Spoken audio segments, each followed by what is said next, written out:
وأشهد أن لا إله إلا الله وحده ولا شريك له وأشهد أن محمدًا عبده ورسوله أما بعد فإن خير الحديث كتاب الله وخير الهدي هدي محمد صلى الله عليه وسلم وإن شر الأمور محدثاتها وكل محدثة بدعة وكل بدعة ضلالة وكل ضلالة في النار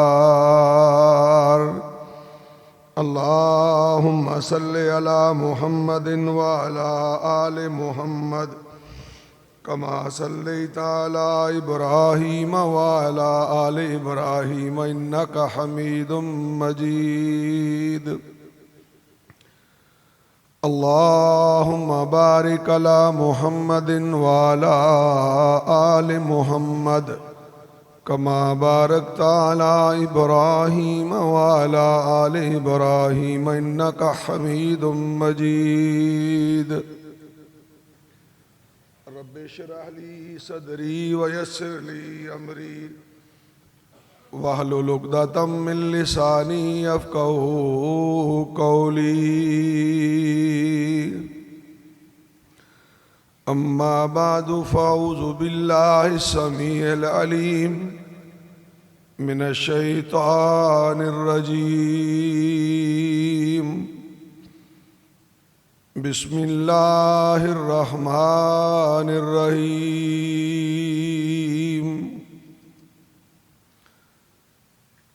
ربنا وابعث فيهم رسولا منهم يتلو عليهم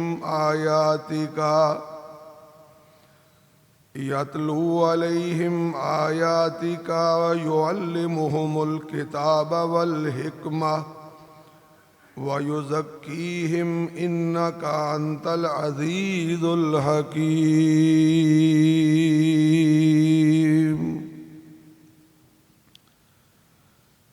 سب سے پہلے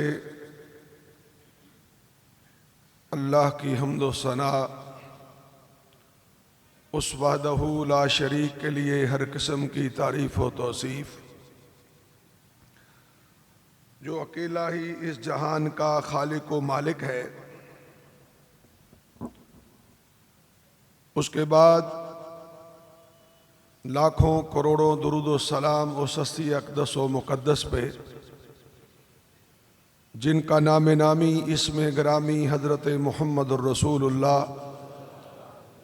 صلی اللہ علیہ وآلہ وسلم ہے۔ سورۃ البقرہ پہلا پارہ آیت نمبر 129 میں نے تلاوت کی ہے۔ دو پیغمبر اللہ کے حکم پر اس کے گھر کی تعمیر کرنے کے بعد اپنے رب سے اپنے رب کی توفیق سے مانگ رہے ہیں، ہاتھ اٹھے ہوئے ہیں۔ بیت اللہ کا صحن ہے، سرزمین مکہ ہے، اور ایک جسے قرآن تعارف کرواتا ہے کہ وہ ابراہیم جو عرش والے کا خلیل تھا، وہ دعا مانگ رہا ہے، اور اس کے پیچھے اس کا بیٹا اسماعیل جس کا تعارف ذبیح اللہ ہے وہ آمین کہہ رہا ہے۔ اور مانگ کیا رہے ہیں؟ اے ہمارے رب وَابْعَثْ فِيهِمْ، ان میں سے بھیج رسولا، ایک رسول، منہم یتلو علیہم آیاتکا، اے ہمارے پروردگار، تیرے کہنے پہ تیرا گھر تو بنایا ہے، اب ہم باپ بیٹا مانگتے ہیں، تو داتا ہے، تو ہمیں عطا بھی فرما دے۔ اور بادشاہت نہیں مانگی، مال و متاع نہیں مانگا، اپنی نسل سے، اپنے خون سے کہا اللہ ایک ایسا رسول بھیج، یتلو علیہم آیاتکا، وہ کیا ذمہ داری ادا کرے، دیکھیے کیسا کمال۔ رسول مانگا، یہاں تک بات چھوڑ نہیں دی، مانگنے کے بعد ساتھ اس کی ڈیوٹی بھی مانگ لی۔ کہا عرش والے ایک رسول بھیج دے، اور اس کی ذمہ داری یہ ہو کہ تیری آیات کی تلاوت کرے۔ اللہ اکبر۔ وَيُعَلِّمُهُمُ الْكِتَابَ وَالْحِكْمَةَ، جس کتاب کی وہ تلاوت کرے اس کتاب کی تعلیم بھی پھر وہ دے، اور صرف کتاب کی تعلیم تک محدود نہ رہے، بلکہ اپنے ماننے والوں کو حکمت اور دانائی کی باتیں بھی سکھائے۔ اللہ اکبر۔ وَيُزَكِّيهِمْ، ان کے سینوں سے کدورتیں نکال دے، ان کے عقیدوں سے گند نکالے، انہیں پاک کر دے، صاف کر دے، ان کا تزکیہ نفس کر دے۔ اللہ اکبر۔ کیوں؟ انکا انت العزیز الحکیم، تو غالب بھی ہے اور تو حکمت والا بھی ہے۔ حضرات، رمضان المبارک کا مہینہ ہے، میری آپ کی بڑی خوش قسمتی ہے، ہم اپنے عمر بھر کے گناہوں کو لے کر، سیاکاریوں اور بدکاریوں کو لے کر آج اس عرش والے کے گھر کے اندر، اس چھت کے اندر موجود ہیں۔ اس آنے کو، اس خطبے کے سننے کو یا اس خطبے کے سنانے کو آسان نہ لینا۔ اتنا شہر بھرا پڑا ہے، اگر آپ حضرات کو اللہ لے آیا ہے تو سب سے پہلے اس کا شکر ادا کیجئے کہ اس نے آپ کو دنیا کے کھیل تماشے چھڑا کر اپنے گھر میں اپنے سامنے جھکنے کے لیے بلایا ہے۔ اور کس مہینے میں بلایا ہے؟ ماہ رمضان میں بلایا ہے۔ کس دن بلایا ہے؟ جمعۃ المبارک کے دن بلایا ہے۔ اس سے بڑا رحم، اس سے بڑا کرم، اس سے بڑی مہربانی، اس سے بڑا فضل وہ میرے اور آپ کے اوپر اور کیا کرے۔ یہ مہینہ اللہ سے ٹوٹے ہوئے لوگوں کو دوبارہ جڑنے کا مہینہ ہے۔ یہ مہینہ جن کے دل گناہوں سے برباد ہو گئے ہیں، سیاہ ہو گئے ہیں، کالے ہو گئے ہیں، زنگ آلود ہو گئے ہیں، کعبہ کا رب اس بات کا گواہ ہے، میں اپنے باپ دادا کی کہانی نہیں سنا رہا، عرش والے کے قرآن کے مطالعہ کے بعد اور اس کے سچے نبی کے پاک فرمان کے پڑھنے کے بعد اس چیز کا نتیجہ نکلا ہے کہ جس مومن و مسلمان کی قسمت میں رمضان آ جاتا ہے، اس سے بڑا خوش قسمت مومن کوئی ہو ہی نہیں سکتا۔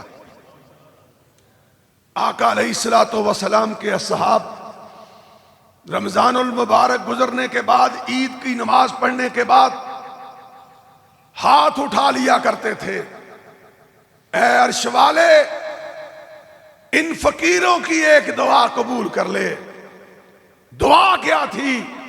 اے اللہ ہم فقیروں کی زندگی میں ایک مرتبہ پھر رمضان لے آنا۔ حضرات یہ مہینہ میرے تیرے لیے بڑا خوش قسمت مہینہ ہے، مبارک مہینہ ہے، رجوع اللہ کا مہینہ ہے، دین کی طرف آ جانے کا مہینہ ہے، جہنموں سے نکل کر، جہنموں کی راہوں سے اٹھ کر جنت کی راہوں پہ چل جانے کا مہینہ ہے، آ جانے کا مہینہ ہے۔ اور یار پتہ کرو کیا مسئلہ ہے انہوں نے، بس کرو، اگر نہیں آواز آتی تو میرا کیا قصور؟ بی بی کا صبر کرو 2 منٹ۔ ملک صاحب پہلے انتظام کر لیا کرو یار۔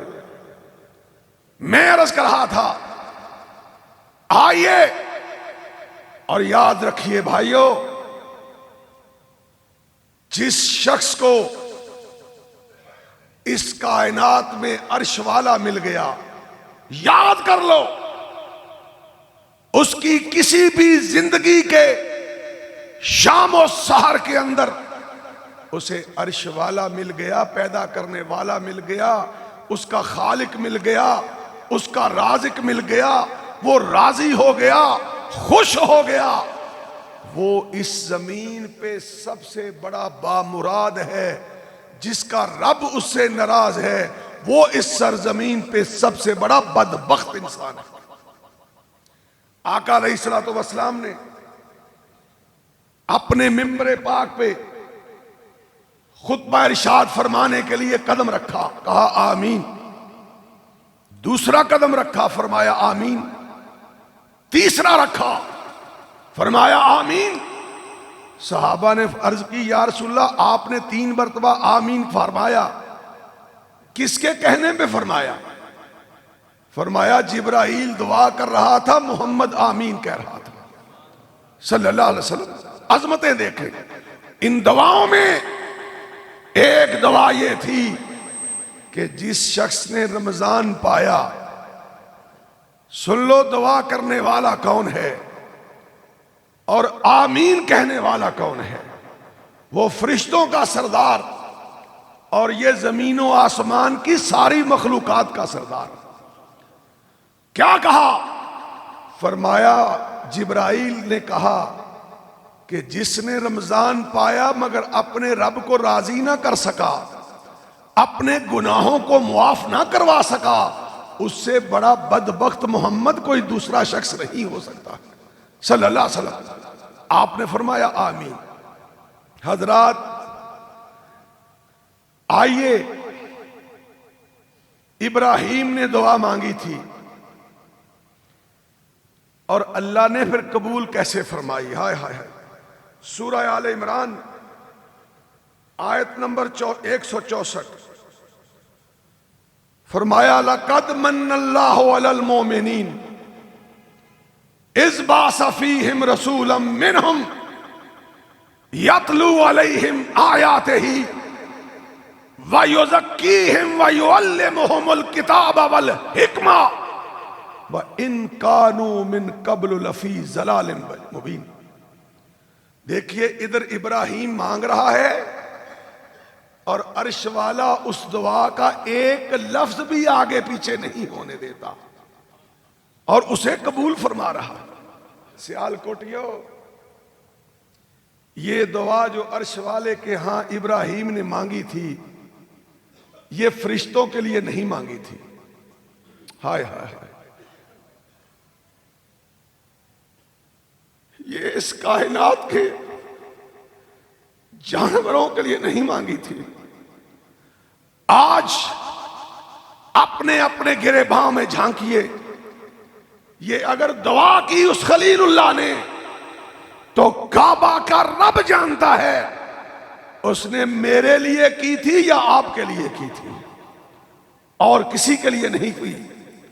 عرش والے تیری عظمت پہ قربان، تو کتنا مہربان ہے۔ یہ میں کہتا ہوں، میں راستے میں سوچ رہا تھا اللہ کی توفیق سے کہ اللہ ابراہیم نے دعا کی نہیں، تو نے قیامت تک کے لیے آنے والوں کے لیے رحمت کا دروازہ کھولنے کے لیے خود کروائی ہے. جب تو نے کروائی تو پھر قبول بھی تو نے فرمائی ہے. یہ کہا کہ آؤ میں مومنوں کے اوپر جتنے بھی احسان کرتا ہوں، جو بھی دے چکا ہوں یا جو بھی دینے والا ہوں، میں نے کسی بھی احسان کا تمہارے سامنے اس طرح تذکرہ نہیں کیا جس طرح آمنہ کے لال کا تذکرہ کیا ہے. بھئی بند رہنا. آمنہ کے لال کا تذکرہ کیا. توجہ میری طرف. اور میری ابتدا میں اللہ سے دعا ہے، اللہ تیرے اس گھر میں میری مائیں بھی آئی ہیں، میری بہنیں بھی آئی ہیں، بوڑھے باپ بھی آئے ہیں، جوان بھائی بھی آئے ہیں، میری بچیاں بھی آئی ہیں، میرے بیٹے بھی آئے ہیں. اللہ میں خود گنہگار آیا ہوں. آج تو اپنی رحمت سے آج کے اس جمعے کے اندر ہماری زندگی بھر کے گناہوں پہ رحمت کا قلم پھیر دے. اور اللہ جو بھی تو اپنی توفیق سے ہماری زبان سے بات نکلوائے گا، ہم تجھ سے عرض کرتے ہیں اللہ مرتے دم تک ہمیں اس پہ عمل کرنے والا بھی بنا دے. حضرات میں جو آپ سے عرض کرنے آیا ہوں مختصر وقت میں، وہ یہ ہے، ابراہیم مانگتا ہے، اسماعیل آمین کہتا ہے، اور اللہ پھر کیا دکھاتا ہے؟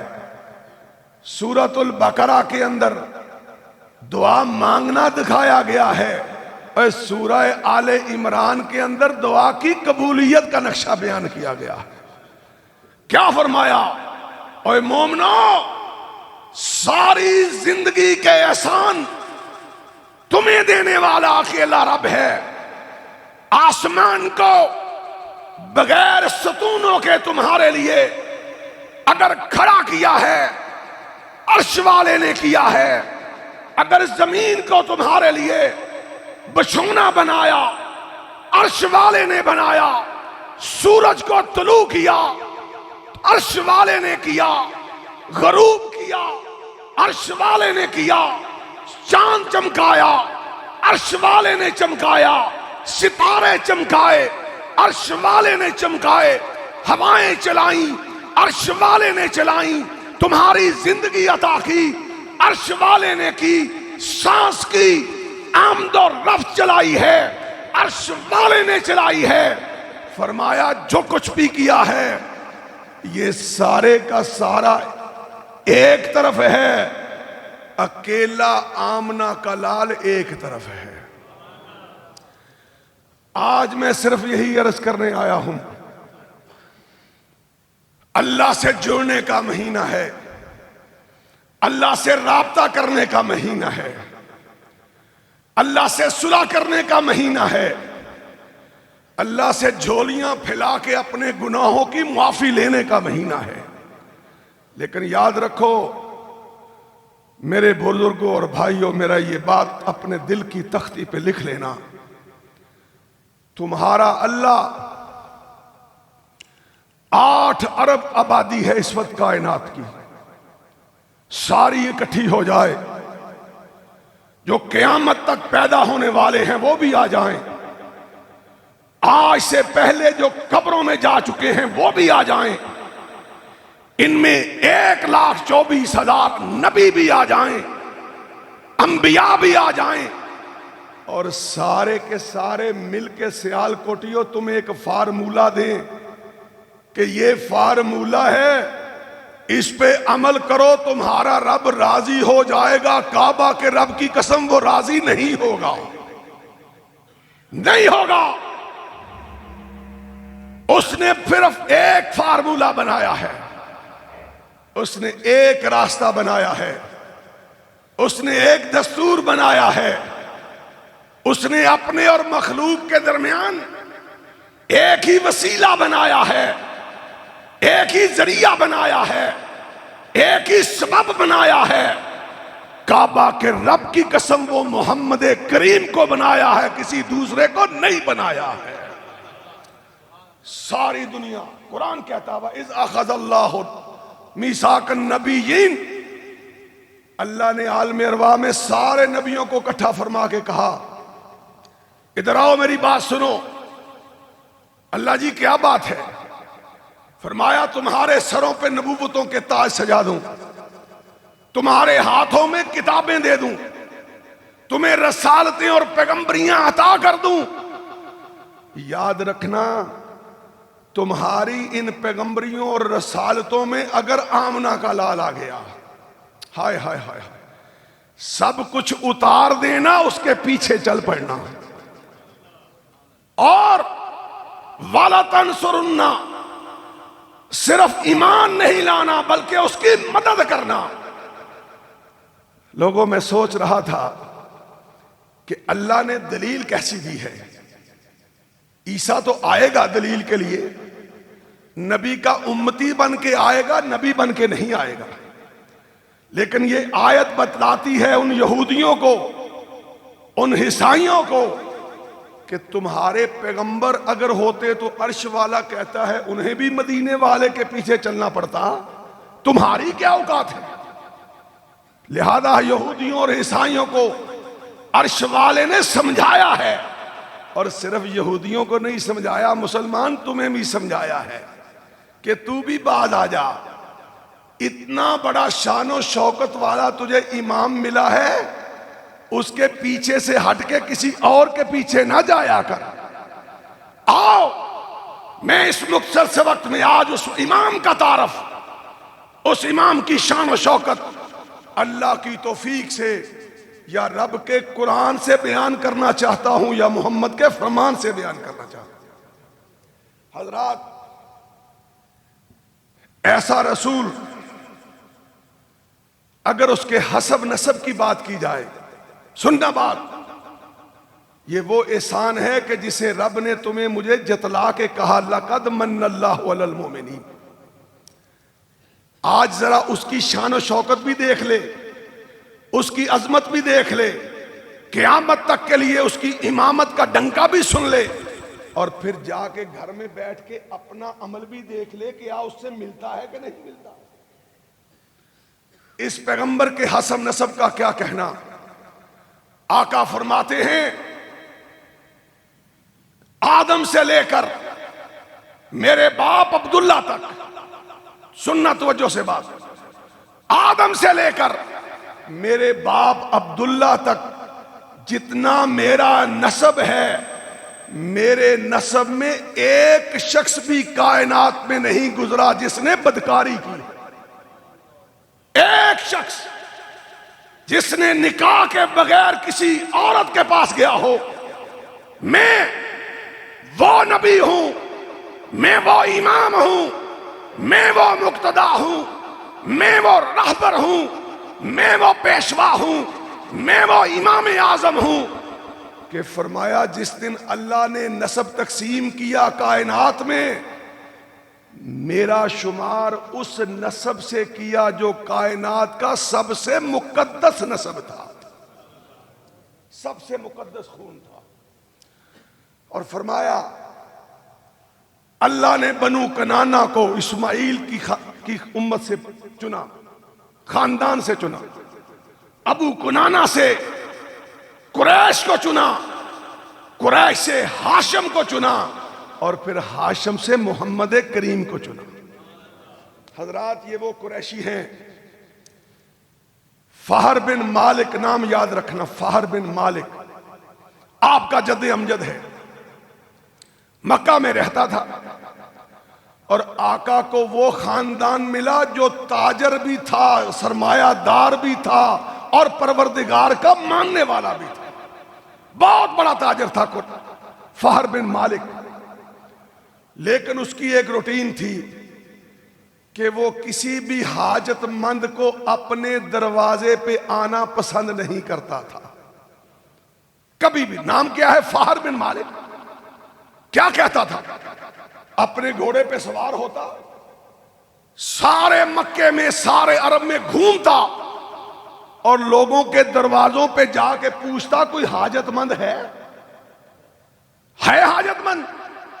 اور قریش عربی میں کہتے ہیں جستجو کو، تلاش کو، ڈھونڈنے کو۔ آسمان والے تو نے کیسا امام دیا ہے اور کس نسل سے پیدا فرما کے دیا ہے؟ اللہ تو نے تو کوئی گنجائش چھوڑی نہیں، آج گنجائش نکالی ہے تو بدبخت مسلمان نے نکالی ہے۔ کیا فرمایا؟ قریش عربی میں جستجو کو کہتے ہیں، تلاش کو کہتے ہیں۔ اے مسلمانوں، انگریز، گندے انگریز کے ناول پڑھنے والے نوجوانوں اور بڑے بڑے فلمی سٹاروں کی ہسٹریاں پڑھنے والوں، آؤ اس آقا کی تاریخ یاد کر لو جس آقا کے بغیر رب راضی نہیں ہوتا ہے، رب ملتا نہیں ہے۔ جو کچھ مرضی کر لو نہیں مانتا، مانتا ہے صرف اسی عمل کو مانتا ہے جس پہ آمنہ کے لال کی مہر لگ جاتی ہے۔ آمنہ کا لال ہے کیا؟ کتنی شان والا، کتنی عظمت والا، کتنی رفت والا، کہ اس کے جد امجد کا عمل دیکھیے کہ پورے مظلوموں اور مجبوروں کے گھروں پہ جا کے دستخط دے کے پوچھتا ہے کسی کو کوئی پریشانی ہے تو میں آیا۔ عربوں نے کہا تیرا نام فہر بن مالک نہیں ہونا چاہیے، تیرا نام قریش ہونا چاہیے، کیونکہ تو مظلوم کو ڈھونڈ کے لے کے تعاون کرنے آتا ہے۔ اس کا نام پڑ گیا قریش۔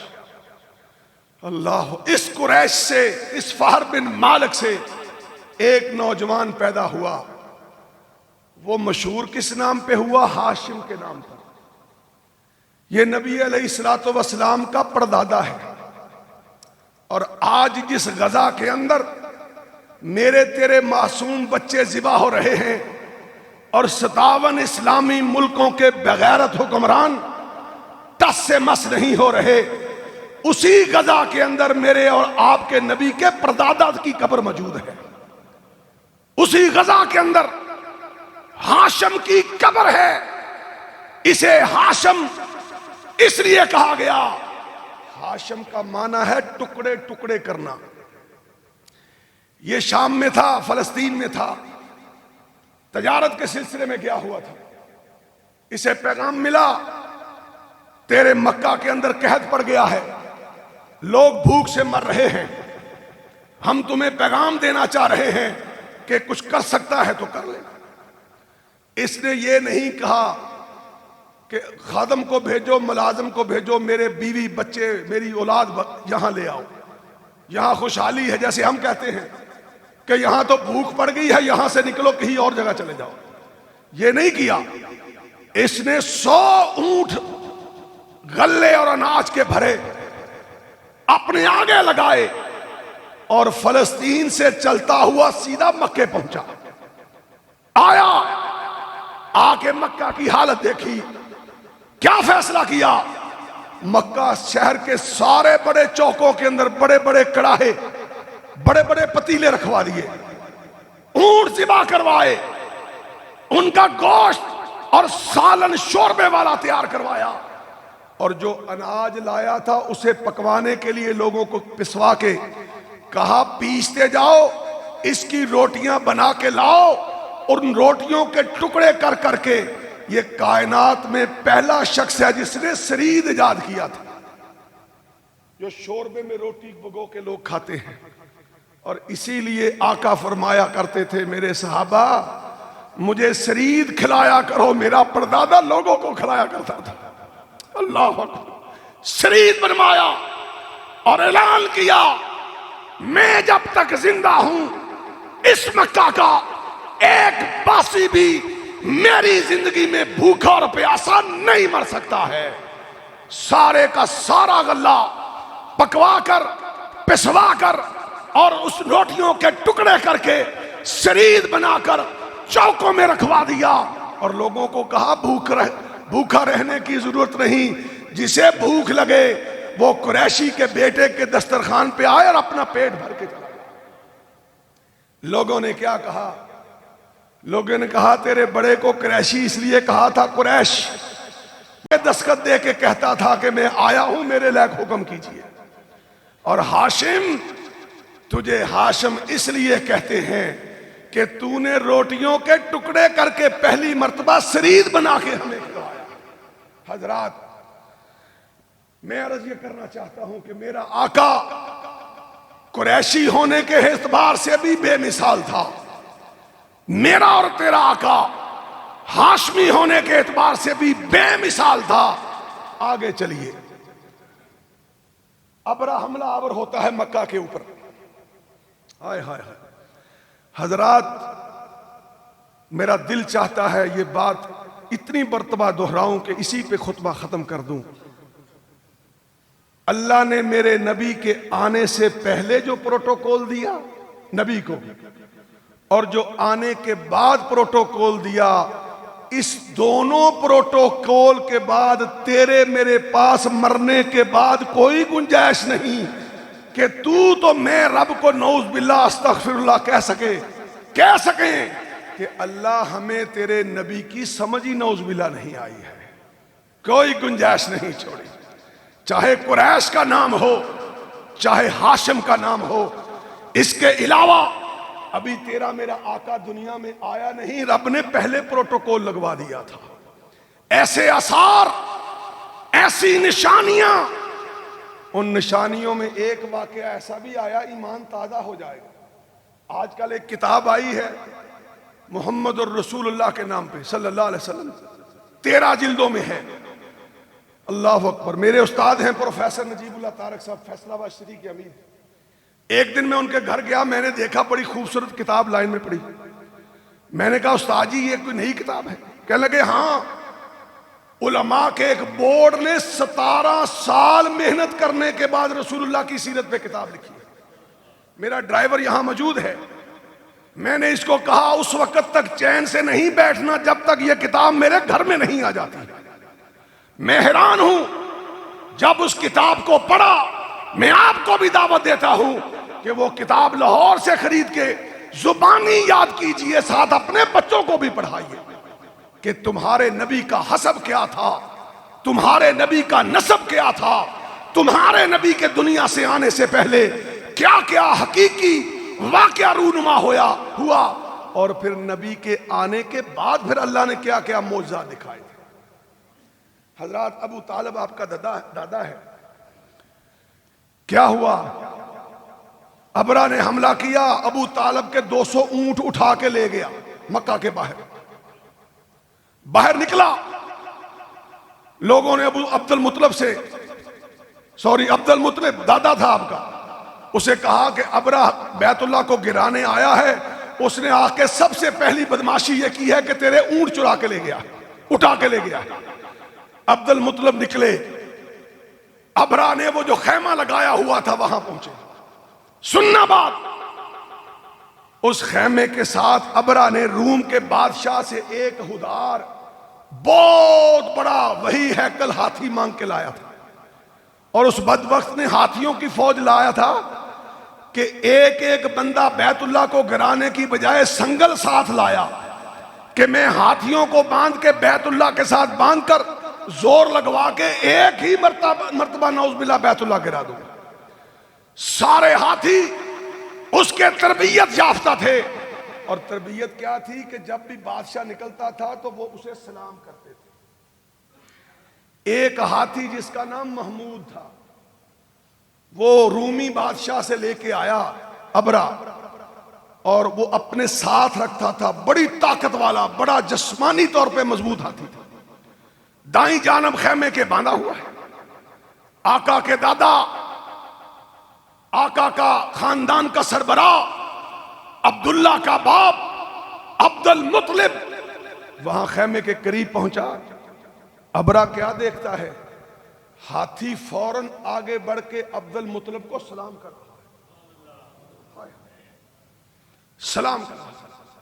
ابرا حیران رہ گیا. اس نے جب دیکھا کہ عبد المطلب جو مکے کا سردار ہے، اس کو یہ ہاتھی کسی کو سلام نہیں کرتا، یہ کیسے سلام کر رہا تھا؟ فوراً اپنے تخت سے نیچے آیا، آگے بڑھا اور آقا علیہ الصلوۃ والسلام کے ددائے پاک کا استقبال کیا. کہنے لگا یا سردار آ گیا، جس مسند پہ میں بیٹھا ہوں تو بھی اسی مسند پہ بیٹھ سکتا ہے. تیرا جانور احترام کر رہے ہیں، ابرا کیوں نہ کرے. آیا، گفتگو ہوئی. عبد المطلب نے فرمایا مجھے صرف اونٹ چاہیے، گھر والا جانے یا گھر جانے، میری کوئی فکر نہیں ہے. وہ بیٹھا ہے اوپر. اس نے کہا ٹھیک ہے. اونٹ دیے، واپس نکلے عبد المطلب. اس نے جو راہب ساتھ لایا تھا ان کو بلا کے کہنے لگا مجھے بتاؤ یہ کیا ماجرا ہے بھائی، اس عبد المطلب کو میرے اس محمود ہاتھی نے سلام کیوں کیا ہے، اس کی ذرا ٹو لگاؤ، تحقیق کرو. انہوں نے کہا اے بادشاہ ہم نے بھی اس کے چہرے کو پڑھا ہے، ہم نے بھی اس کے ماتھے کی روشنی کو دیکھا ہے، ہمیں یقین ہے جس آخری نبی کی بشارت موسیٰ و عیسیٰ دے کے گئے ہیں وہ اسی عبد المطلب کے خاندان سے پیدا ہونے والا ہے. یہ ہے نبی کا خاندان، یہ ہے نبی کا نسب، یہ ہے نبی کا حسب. اور اس سے آگے چلتے ہیں. آپ کے باپ کا نام ہے عبداللہ. کیا ہوا، اپنے باپ عبد المطلب کے ساتھ سفر پہ نکلے مکہ سے. ایک خاتون آگے آئی، وہ اس مکہ میں بنو اسد خاندان کی قبیلے کی عورت تھی اور جانوروں کا علم جانتی تھی، پرندوں کے بارے بڑی معلومات تھی. کبوتر کیا ہے، چڑیا کیا ہے، طوطا کیا ہے، جانوروں پرندوں کے بارے. آگے کھڑی ہو کے کہنے لگی عبداللہ میرے ساتھ ایک رات گزارے گا تو؟ عبداللہ نے جواب دیا بی بی میں ایسا ویسا نہیں ہوں، ہائے ہائے میں ایسے کام نہیں کرتا، خبردار اگر مجھ سے بات کی. کہنے لگی اچھا اگر رات نہیں گزار سکتا میرے ساتھ شادی کرے گا؟ اور سیال کوٹیو، اے آخری نبی پہ ایمان لانے والوں، اپنے نبی کی داستانیں اپنے بچوں کو سنایا کرو. کیا تھا، کہاں سے آیا، کہاں گیا ہے، اور قیامت کے دن اس کا کیا مقام ہوگا. اور جو بھی تو نے کرنا ہے، تیرا روزہ روزہ نہیں جب تک محمد جیسا روزہ نہیں بن جاتا ہے. تیری نماز نماز نہیں ہے، تیرا حج حج نہیں ہے، تیرا عمرہ عمرہ نہیں ہے، تیری صلح صلح نہیں ہے، تیری لڑائی لڑائی نہیں ہے. اور جا میں للکار کے کہتا ہوں تیری حکومت حکومت نہیں ہے جب تک اس پہ محمد کی مہر نہیں لگ جاتی ہے صلی اللہ علیہ وسلم. کیونکہ محمد سب کہو اونچی آواز سے صلی اللہ علیہ وسلم. بخیلی نہیں کرنی چاہیے، محمد صلی اللہ علیہ وسلم. اور جس کے پاس محمد کا نقشہ ہے اسی کے پاس عرش والے کی نجات ہے، عرش والے کا فیصلہ ہے. اس نے اٹل فیصلہ کر دیا ہے کہ روئے زمین پہ بسنے والوں، آسمان والے سے کنیکشن جوڑنا چاہتے ہو تو محمد کو ساتھ لے کے آؤ صلی اللہ علیہ وسلم. جاؤ ساری دنیا کی حکومتیں لے لو، کعبہ کے رب کی قسم ہے عرش والا کہتا ہے میری رحمت اس وقت تک نہیں آ سکتی جب تک محمد کی تابع داری نہیں کر لیتے صلی اللہ علیہ وسلم. میں اس کی شان کے حوالے سے ایک دو باتیں کر کے اجازت چاہوں گا. عبداللہ نے جواب دیا، کہنے لگا فرمایا بی بی میں شادی بھی نہیں کروں گا. الوداع ہو گئے. کچھ مدت کے بعد ملاقات پھر ہوئی. اس خاتون سے ملاقات کی. عبداللہ فرمانے لگے اے بی بی اب کیا تم مجھ سے شادی کرے گی؟ اور عبداللہ کی شادی پتہ کیسے ہوئی؟ سننا توجہ سے. یمن میں عبد المطلب کے ساتھ تھے. ایک راہب ملا، کہنے لگا عبد المطلب میں تیرے بیٹے کا معائنہ کر سکتا ہوں؟ عبد المطلب نے کہا ایک شرط ہے، ہم ہاشمیوں کے کوئی سطر نہیں دیکھ سکتا ہے. ہائے ہائے ہائے، معائنہ کر لو پر میرے بیٹے کا سطر نہیں دیکھ سکتا تھا. اس نے کہا منظور ہے. اس نے معائنہ کیا. کہنے لگا عبد المطلب خوش ہو جا، آج تجھے پشین گوئی دیتا ہوں. اپنے بیٹے کی شادی بنی زہرہ میں کرنا، کسی اور خاندان میں نہ کرنا۔ کہنے لگے کیا ہوا ہے؟ کہنے لگا مجھے اس کے ماتھے سے روشنی بتلا رہی ہے، اس کائنات کا جو آخری مقتدا آئے گا وہ اسی کے خون سے آئے گا۔ کیا ہوا؟ یہی عبد المطلب اپنے کزن کو مدینے ملنے گیا، اپنے سسرالیوں کے پاس گیا۔ حضرت آمنہ کا باپ باہر بیٹھا دیکھ رہا ہے، 6 یہودیوں نے، ہمارے شیخ الحدیث صاحب مجھے بتا رہے تھے کہ ایک مرتبہ عبداللہ پہ قاتلانہ حملہ نہیں ہوا، 2 مرتبہ ہوا ہے، میں نے بہرحال 1 مرتبہ پڑھا ہے۔ 6 یہودی نوجوان گنڈے مدینے کے اندر حضرت عبداللہ کے اوپر چڑھ دوڑے۔ کہنے لگے ہمارے راہب نے بتلایا تھا جس شخص کے ماتھے کی یہ روشنی ہوگی، یہ نور ہوگا، اس سے آخری نبی پیدا ہوگا، لہذا جہاں ملے اسے قتل کر دینا۔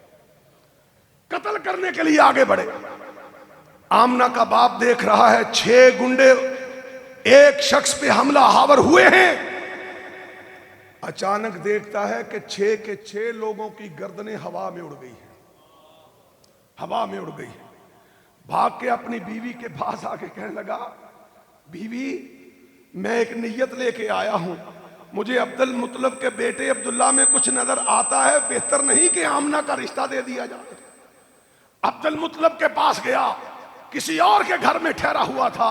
کہنے لگا عبد المطلب میں ایک عرض لے کے آیا ہوں۔ فرمایا کیا عرض ہے؟ کہنے لگا میری اور میری بیوی کی خواہش ہے، ہماری ایک ہی لخت جگر ہے، ہم چاہتے ہیں کہ اس کا نکاح تیرے بیٹے سے کر دیا جائے۔ عبد المطلب نے فوراً سوچا کہ ہاں مجھے یمن سے ایک راہب نے کہا تھا کہ جب بھی شادی کرنا بیٹے کی بنی زہرہ میں کرنا، تو یہ بنی زہرہ ہے۔ فوراً نکاح کر دیا۔ اس نکاح کے بعد وہی عبداللہ کائنات کے امام کا باپ اسی خاتون کو دوبارہ ملا۔ فرمایا عبداللہ نے بی بی تم مجھ سے شادی کرنا چاہتی ہے؟ سننا بات۔ اس نے نگاہ اٹھا کے دیکھا، کہنے لگی نہیں میں شادی نہیں کرنا چاہتی تجھ سے۔ ہائے ہائے ہائے لوگوں، اللہ اور کیا دلیل دے آپ کو۔ عبداللہ نے فرمایا کیوں شادی نہیں کرنا چاہتی؟ میں وہی ہوں چند مہینے پہلے تو شادی کی خواہش کر رہی تھی۔ کہنے لگی مجھے بتلا میری اس ملاقات سے لے کے آج کے دن تک تو نے کون سا بڑا کام کیا ہے، بتلا۔ عبداللہ فرمانے لگے میں نے شادی کر لی ہے۔ میں نے کیا کر لیا ہے؟ کہنے لگی بس پھر تو نے اگر شادی کر لی ہے تو اب میں تجھ سے شادی نہیں کروں گی، میرا لالچ ہی ختم ہو گیا۔ فرمایا کیا لالچ تھا؟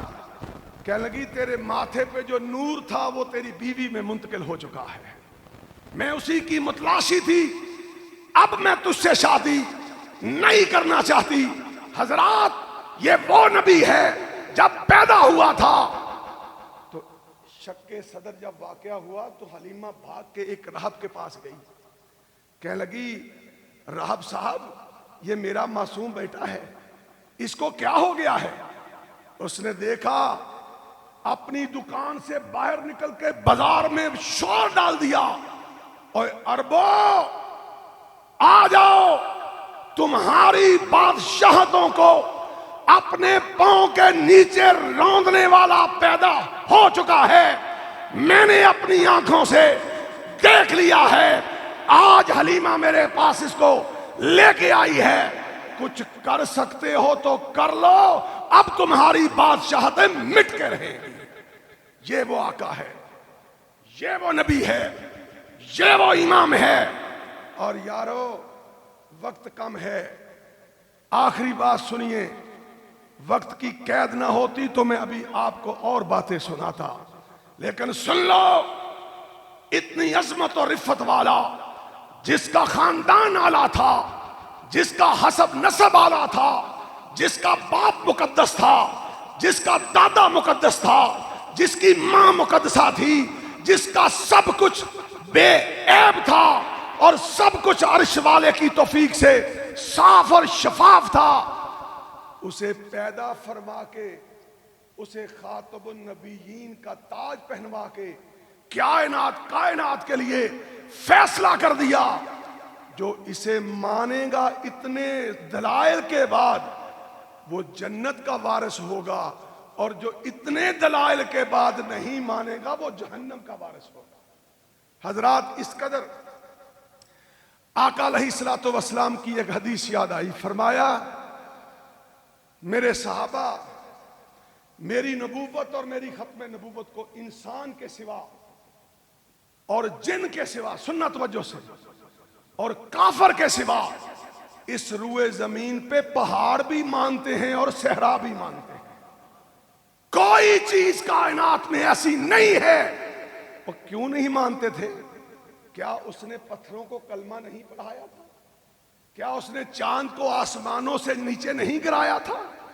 کیا اس نے اس بے مہار اونٹ کو جب کہا تھا کہ رک جا، وہ جو کسی سے نہیں پکڑا جا رہا تھا، وہ گردن جھکا کے محمد کے قدموں میں آ کے بیٹھ گیا تھا؟ کیا وہ کھجور کا تنا جس کے ساتھ مسجد نبوی کے اندر آقا خطبہ دیا کرتے تھے، جب اس سے جدا ہوئے کیا وہ بلک بلک کے نہیں رویا تھا؟ ساری کائنات کی ساری چیزیں اس کو خاتم النبیین بھی مانتی ہیں، اور امام اعظم بھی مانتی ہیں، نبوت کا تاجور بھی مانتی ہیں۔ وہ تو وہ تھا کہ جبرائیل اسے لینے آیا، براق کھڑا کیا، محمد نے اس پہ قدم رکھا، بیٹھنے لگا، براق بھدکا، ہنہنایا۔ جبرائیل نے کہا براق ہوش کر، ہوش کر، ہوش، تجھ پہ وہ سوار ہونے والا ہے جو کائنات میں سب سے عظیم انسان ہے، حرکت نہ کرنا، میرے محمد کو دکھ نہ دینا، رک جا۔ وہی براق پھر گردن جھکا کے کھڑا ہو گیا، کیونکہ جبرائیل نے کہا کہ تجھ پہ محمد کریم سوار ہو رہا ہے۔ حضرات، جب اس طرح کا نبی آ گیا ہے اور اللہ نے ثابت کروا دیا ہے، اب بات آخری صرف یہ ہے، اگر تو نے اور میں نے چونکہ چنانچہ گرچہ مگرچہ کر کے روزے رکھے، عبادت کی، نماز پڑھی، زکوٰۃ دی، حج مرضی کا کیا، جہاد اپنی مرضی کا کیا، حکومتیں اپنی مرضی کی بنائیں، اس رسول کی مخالفت میں کیا، کعبہ کے رب کی قسم ہے تیرے میرے سے رب کا کوئی رشتہ نہیں ہے۔ رشتہ تب ہی بنے گا جب تیری میری زندگی اس آقا کی زندگی کے مطابق بن نہیں جاتی ہے۔ وآخر دعوانا ان الحمدللہ رب العالمین۔